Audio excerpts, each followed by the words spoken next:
एका रेल्वे कर्मचाऱ्याच्या खुनाने भुसावळ शहर पुन्हा एकदा हादरले आहे.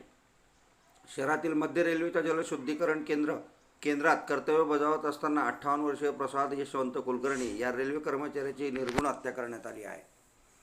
हे हत्याकांड शनिवारी रात्री 9 वाजेच्या सुमारास घडले असून शहरातील कवाडे नगरातील 30 वर्षीय संशयित आरोपी आकाश गोरखा याला पोलिसांनी ताब्यात घेतले. 28 जून रोजी 55 वर्षीय संतोष मंचल या गॅरेज चालकाचा खून करण्यात आला होता. आठवड्यात झालेल्या या दुसऱ्या खुनाच्या घटनेने कायदा सुव्यवस्थेचा मुद्दा गंभीर झाल्याचे समोर आले आहे.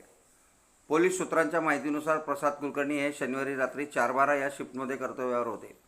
रात्री 9 वाजेच्या सुमारास ते त्यांच्या कार्यालयात बसले असताना संशयित आकाश गोरखा याने कुठल्या तरी कारणावरून वाद घालत तेथील लोखंडी टायरने त्यांच्या डोक्यावर जोरदार प्रहार केला. घाव वर्मी लागल्याने व अतिरक्तस्राव झाल्याने कर्मचाऱ्याचा घटनास्थळीच मृत्यू झाल्याचे कळते आहे.